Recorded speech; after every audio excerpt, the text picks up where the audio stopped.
नवरात्रे नवरात्रों का हमारी भारतीय संस्कृति में बहुत ज़्यादा महत्व है और इन दिनों हम माता की 9 दिन पूजा करते हैं और साथ ही साथ फास्ट करते हैं। सो फास्ट में हम क्या खाएं, जनरली ये दुविधा रहती है और हमारी डाइट बहुत ही कॉम्प्रोमाइज़ भी हो सकती है और यहाँ पे कहीं ना कहीं हम ओवर ईटिंग भी देखते हैं। मैं Seema Singh, chief clinical nutritionist from Fortis hospital Vasant Kunj, आज आपसे बात करूंगी कि हम अपनी डाइट को किस तरह से प्लान करें कि हम 9 दिन के फास्ट भी कर लें और साथ ही साथ हमारी डाइट में किसी भी तरह की कोई कमी ना आने पाए जो हमारी हेल्थ को इफ़ेक्ट करे। सो इस टाइम पर हमें एक ख़ास तरीके की डाइट लेनी होती है जो कि हमारी स्पिरिचुअलिटी से रिलेटेड होती है। हम सात्विक खाना खाते हैं बट जनरली हम अपना नॉर्मल खाना इस टाइम पे नहीं खा सकते। फ्रूट्स खा सकते हैं, वेजिटेबल्स खा सकते हैं, सो जो कि हमारी हेल्थ के लिए बहुत अच्छी होती है।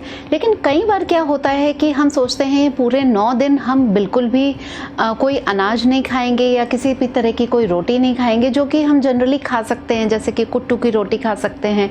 सो कुछ लोग क्या करते हैं, केवल फ्रूट्स पे रहना पसंद करते हैं या बिल्कुल भी नमक लेना बंद कर देते हैं। सो इस टाइम पर होता क्या है कि अगर आपने बिल्कुल नमक बंद कर दिया तो बॉडी में सॉल्ट की कमी हो जाती है और कई बार आप बहुत ज़्यादा डिहाइड्रेटेड हो जाते हो अगर आपने अपनी डाइट सही से ना ली। सो मैं कहना चाहूँगी कि नवरात्रों के टाइम पे आप ऐसी डाइट लें जिससे 9 दिन आप अपनी पूजा और अपने फास्ट को कंटिन्यू कर पाएँ बिना किसी थकान के, बिना किसी सेहत को नुकसान के, और आप अपनी इम्यूनिटी को भी बरकरार रखें, क्योंकि ये टाइम ऐसा है कि मौसम भी बदल रहा होता है और हमें किसी प्रकार का कोई इन्फेक्शन भी हो सकता है।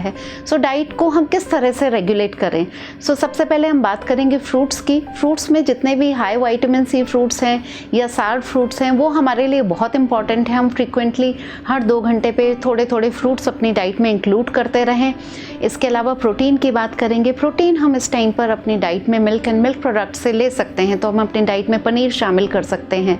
साथ ही साथ में हम वेजिटेबल्स ले सकते हैं, जैसे कि आलू टमाटर हमने लिया या फिर घिया, इस तरह की वेजिटेबल्स को अपनी डाइट का पार्ट बनाएं। दिन में एक बार कम से कम आप कोशिश करें कि सब्जी और साथ में कोई कुट्टू की रोटी या सिंघाड़े का कोई भी प्रिपरेशन, सिंघाड़े के आटे का कोई भी प्रिपरेशन आप अपनी डाइट में लें, जिससे आपका एनर्जी लेवल्स मेंटेन रहें। होता क्या है कि जनरली जब हम फास्ट कर रहे होते हैं सो हमारी डाइट में काफ़ी गैप आ जाते हैं, या तो हम काफ़ी घंटों तक नहीं खा रहे होते हैं। सो हमारी बॉडी में काफ़ी कमज़ोरी होने के भी चांसेस हो जाते हैं या वीकनेस होने के चांसेस हो जाते हैं।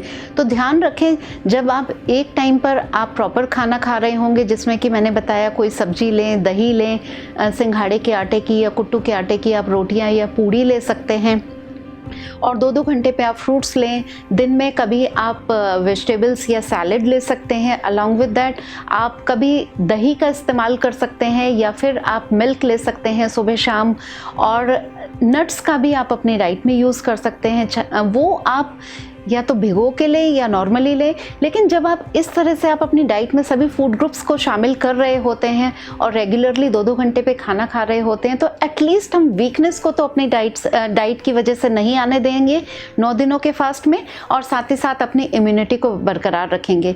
लास्ट में मैं ये कहना चाहूँगी कि जब हम फास्ट कर रहे होते हैं तो पानी हमारे लिए बहुत ज़्यादा इंपॉर्टेंट रहता है। शुद्ध पानी पिए और किसी भी तरह का घर का या बॉटल वाटर पिए, बट पिए ज़रूर, और पानी की मात्रा कम इस टाइम पर थोड़ा सा बढ़ाएंगे। कम से कम 2.5 से 3 लीटर पानी आप पूरे दिन में पिएंगे। Thank you.